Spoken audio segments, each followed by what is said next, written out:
चंद्रयान-2 के ऑर्बिटर ने कहा, स्वागत है मेरे दोस्त, और चांद पर लैंड कर गया चंद्रयान-3। जिस काम को रूस और अमेरिका भी नहीं कर पाए वो भारत ने कर दिखाया। लेकिन हमारे वैज्ञानिक की टेंशन तो अभी भी कम नहीं हुई है। इन्हें सिर्फ 14 दिनों में रोवर को चांद पर यहां वहां घुमाकर शोध डेटा कलेक्ट करना है, क्योंकि 14 दिन के बाद तो फिर चांद पर रात हो जाएगी और चांद के दक्षिणी ध्रुव पर वैसे ही सूर्य की किरणें तिरछी पड़ती हैं। जैसे कि रात होगी तो रोवर की बैटरी बैकअप कम होने से काम करना बंद कर देगा। इसलिए वैज्ञानिक चांद के इन 14 दिन में पृथ्वी के रात दिन एक करके अपने काम को अंजाम देंगे। इसलिए हमारे वैज्ञानिक अभी भी पूरी तरह से चौकन्ने हैं और उनका पूरा फोकस चंद्रयान-3 मिशन के बाकी बचे हिस्सों को कंप्लीट करने पर है। यह मिशन अभी 14 दिन तक चलने वाला है, लेकिन इन 14 दिनों में होगा क्या? इसरो चांद पर कौन कौन से परीक्षण करने वाला है और कैसी रही चंद्रयान-3 की लैंडिंग के आखिरी पलों की यह कहानी? आइए ये सब कुछ विस्तार से जानते हैं।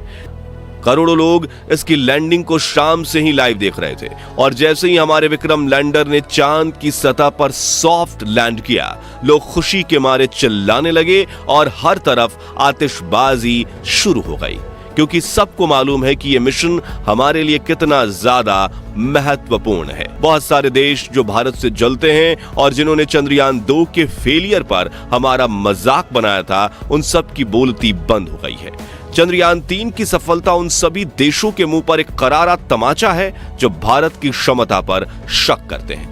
आज दुनिया भर के बड़े बड़े एडवांस देश जैसे रूस, अमेरिका और यूके वगैरह हमें इस मिशन की सफलता पर बधाई दे रहे हैं। वाकई हमारे वैज्ञानिकों ने दुनिया के सामने भारत का सर ऊंचा कर दिया है और इस सफलता का पूरा श्रेय सिर्फ उन्हीं को दिया जाना चाहिए। जहां हम सभी लोग पूरी तरह इस बड़ी जीत के नशे में चूर हैं, वहीं हमारे वैज्ञानिकों ने अपना फोकस मिशन से जरा भी नहीं हटाया है, क्योंकि उन्हें मालूम है कि काम अभी पूरा नहीं हुआ है। तो अब आगे वैज्ञानिक इस मिशन में और क्या-क्या रिसर्च करने वाले हैं और उनकी ये खोज हमारे किस तरह काम आएगी, ये जानने से पहले चलिए इस लैंडिंग के कुछ आखिरी लम्हों के बारे में आपको बताते हैं।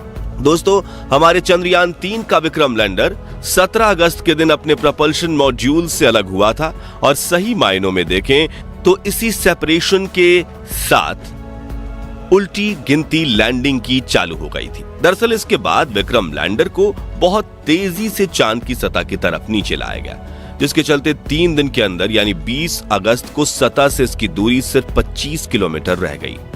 यहां से विक्रम लैंडर को इसकी लैंडिंग साइट की तरफ लूनर ग्रेविटी की मदद से फ्री फॉल कराया गया। इस दौरान यह हमें चांद के अलग अलग एंगल से ली गई तस्वीरें और फोटोज भी भेजता रहा, जिन्हें आप इस समय अपनी स्क्रीन पर देख रहे हैं। और यही वो पल था जब चंद्रयान-2 के ऑर्बिट ने इसके साथ कनेक्शन बनाकर इसको वेलकम बडी का मैसेज किया, जिसका मतलब होता है स्वागत है मेरे दोस्त। विक्रम लैंडर ने चांद के बेहद करीब जाकर इसके जो फोटो और वीडियोस कैप्चर किए, उन्हें देखकर हम लोगों को तो बहुत खुशी हुई, लेकिन वैज्ञानिकों की नजर में ये तस्वीरें चिंता को बढ़ाने वाली थी। दरअसल इन तस्वीरों को देखकर यह एहसास हुआ कि वाकई चांद के इस हिस्से में काफी सारे गड्ढे हैं और ये हर जगह हद से ज्यादा उबड़-खाबड़ है। इसको देखकर एक पल के लिए हमारे वैज्ञानिक भी चिंता में पड़ गए थे कि विक्रम लैंडर इतनी खराब जगह में कैसे लैंड कर पाएगा, लेकिन फिर भी वैज्ञानिकों ने खुद पर भरोसा रखा और प्लान के अनुसार लैंडर को आगे बढ़ाते रहे।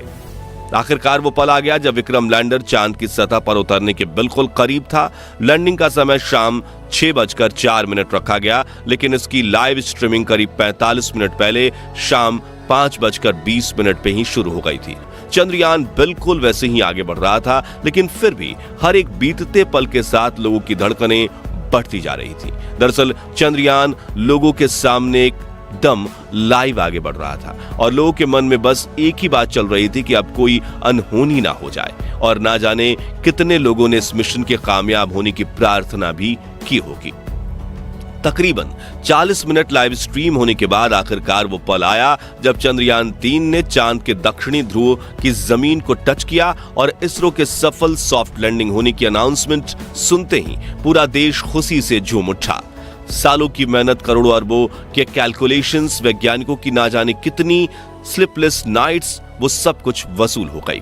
भारत चांद पर लैंड करने के मामले में अमेरिका, रूस और चीन के बाद दुनिया का चौथा देश और आज चांद के दक्षिणी ध्रुव में लैंड करने वाला पहला देश बन चुका है। और शायद आपको ये एहसास ना हो, लेकिन ये एक बहुत बहुत बड़ा कीर्तिमान है।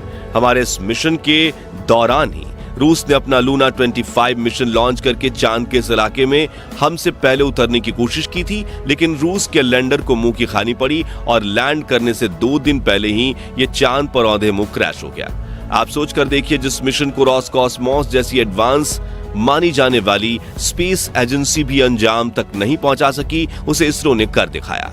और अब इसरो को दुनिया में वो पहचान और वो इज्जत मिल रही है जिसका ये बहुत समय से हकदार था। खैर, ये तो हुई लैंडिंग की कहानी, पर अब आगे 14 दिनों तक हमारे वैज्ञानिक इस मिशन में कौन कौन से रिसर्च करने वाले हैं और 14 दिन पूरे होने के बाद विक्रम लैंडर का क्या होगा, चलिए आपको बताते हैं। दोस्तों, सबसे पहले तो आपको बता दें कि हमारे विक्रम लैंडर के साथ प्रज्ञान रोवर को भी चांद पर भेजा गया है और अब चांद पर जितना भी रिसर्च का काम होगा वो हमारे इसी 6 पहियों वाले रोवर की मदद से किया जाएगा। दरअसल प्रज्ञान एक रोबोटिक रोवर है जो चांद के अलग हिस्सों में जाकर उसकी सतह के सैंपल कलेक्ट करेगा और फिर उन पर अलग अलग टेस्ट किए जाएंगे। इसके अलावा इस मिशन में चांद के वायुमंडल, भूकंप और वहां मौजूद पानी की खोज भी की जाएगी। इतना ही नहीं, विक्रम लैंडर से अलग होकर जो प्रपल्शन मॉड्यूल चांद की कक्षा में चक्कर काट रहा है वो भी आने वाले कुछ महीनों या हो सकता है कुछ सालों तक ऐसे ही घूमते हुए अलग अलग तरह के रिसर्च को अंजाम दे।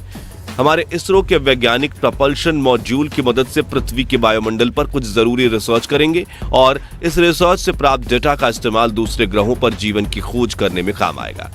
अब सबसे अहम सवाल है कि 14 दिन के रिसर्च पूरी होने के बाद विक्रम लैंडर और बाकी सारे उपकरणों का आखिर होगा क्या? असल में दोस्तों, चंद्रयान 3 एक वन वे मिशन है, यानी हमारे इसरो वैज्ञानिकों ने अपने उपकरण को वापस पृथ्वी पर लाने का कोई प्लान नहीं बनाया है। इसका मतलब यह है कि हमारे उपकरण हमेशा हमेशा के लिए चांद की उस अंधेरी दुनिया में ही रह जाएंगे और हमारे पास अगली जनरेशन को सुनाने के लिए इनकी बहादुरी के सिर्फ किस्से और कहानियां ही बाकी रहेंगे।